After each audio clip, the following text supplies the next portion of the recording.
Hello students, welcome back to my channel. Class 6 रायमार्टिन प्रश्न विचित्र 2024 द्वितीय पर्यायक्रमिक मूल्यांकन बांगलार आगे क्लासे আমরা मॉडल क्वेश्चन पेपर 2টা সলভ করেছিলাম। তাই আজ আমরা সলভ করছি মডেল কোয়েশ্চেন পেপার 3 এর আগের ভিডিওটা বা ভিডিওসগুলো যদি না দেখে থাকো নিচে ডেসক্রিপশন বক্সে লিংক দিয়ে দেবো, চাইলে সেখান থেকে দেখে নিতে পারো কিংবা সেগুলি পেয়ে যাবে প্লেলিস্ট থেকেও দেখে নিতে পারো।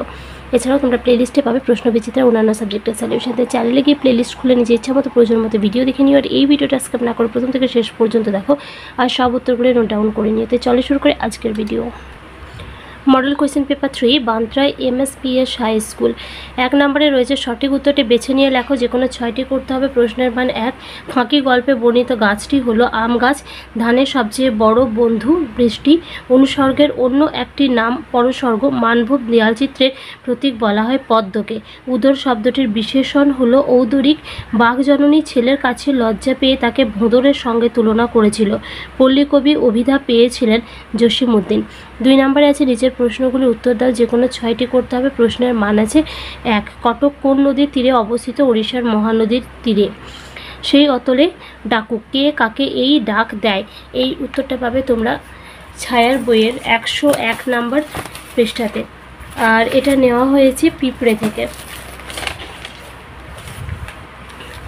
লিখবে মাটির অতল গভীরে অবস্থিত পিঁপড়েদের বাসা। সেই বাসায় পিঁপড়েদের ডাক দেয়। পরের প্রশ্নটা রয়েছে বসুধারা ব্রত কোন ঋতুতে হয়? গ্রীষ্ম। কোন জেলাকে বাংলার দেয়ালচিত্রের পীঠস্থান বলা হয়? পুরুলিয়া। অবশ্যই এগুলো কিন্তু পূর্ণ বাক্যে লিখবে। হাটে সন্ধ্যা প্রদীপ জ্বলে না কেন? এটা পাবে তোমরা 82 পেজে। আর এটা নেওয়া হয়েছে হাট থেকে। হাটে কেউ বসবাস করে না, তাই সেখানে সন্ধ্যা প্রদীপ জ্বলে না। পরের প্রশ্নতে রয়েছে চিত্রগীবের বাবা কে ছিলেন? লিখবে চিত্রগীবের বাবা ছিলেন গেরোবাজ। গোপালবাবুর বাড়ি কোথায়? এটা আছে 111 নম্বর পৃষ্ঠাতে এই ছায়ার বইটার। আর এইটা নেওয়া হয়েছে তোমাদের ফাঁকি গল্প থেকে। কাটজরি নদীর ধার বরাবর পুরীঘাট পুলিশের ফাঁড়ির পশ্চিমে গোপালদের বাড়ি অবস্থিত ছিল। পরের প্রশ্নতে রয়েছে দেখো, আচ্ছা ইনস্ট্রাকশন রয়েছে এখানে 3 নম্বরে। নিচের প্রশ্নগুলি উত্তর দাও। যে কোনো 3টি করতে হবে। প্রশ্নের মান আছে 2। বনটা কেবল পাখি দিয়ে ঠাসা, কার মনে কেন এই প্রশ্ন জেগেছে? এর উত্তরটা পাবে তোমরা 144 নম্বর পৃষ্ঠাতে। বাঘ থেকে এটা নেওয়া হয়েছে। লিখবে এক হলুদ রঙের বাঘের ছানাকে নিয়ে মা বাঘ ও বাবা বাঘ পাখিরালয়ে বাস করে। কিন্তু পাখিরালয়ে বাস করে ছোট বাঘছানাটির মনে একটু আনন্দ নেই, বরং মনের কোণে জমেছে রাগ। কেননা পাখিরালয়ের বনে তার খাওয়ার উপযোগী কোনো ছাগল, হরিণ, ভেড়া নেই। বনটা শুধুই হরেক রকম পাখিতে ভর্তি। পরের প্রশ্নতে রয়েছে দেখো, এদেশে যত পালা পার্বণ, উৎসব, অনুষ্ঠান এসবের মূলে কি রয়েছে?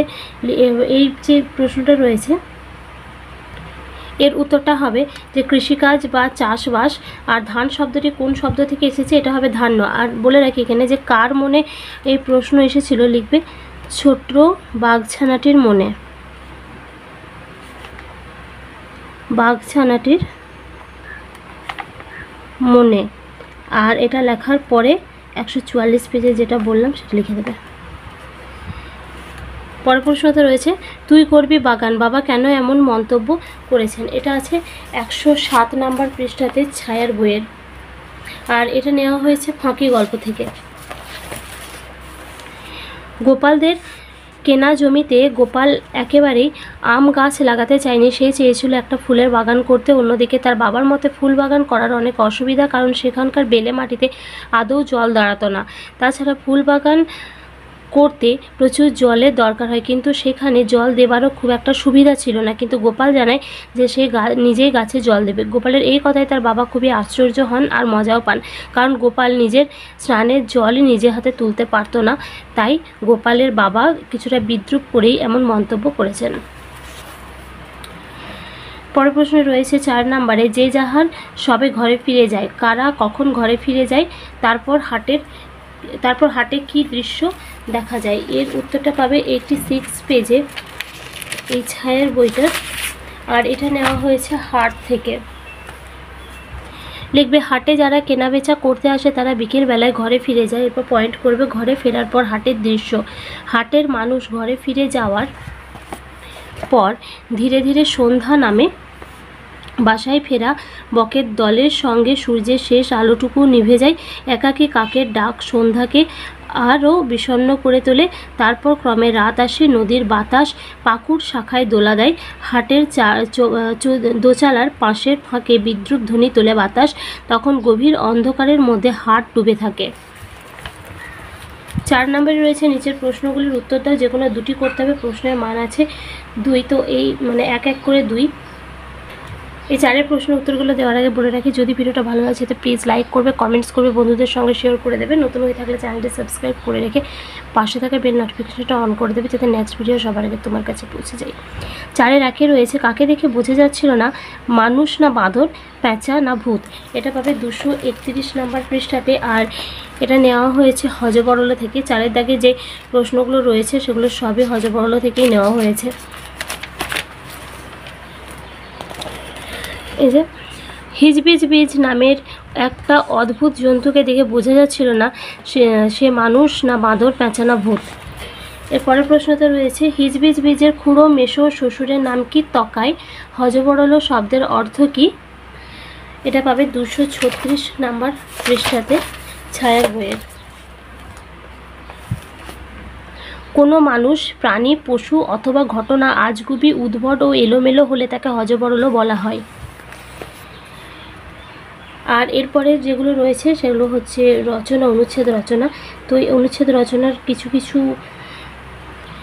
কিছু রচনা আমি বলছি না যে সবগুলোই, কিন্তু মনে হচ্ছে আমার দেওয়া আছে, দেখবে আমার চ্যানেলে, যদি প্রয়োজন হয় তো সেখান থেকে নিয়ে নেবে।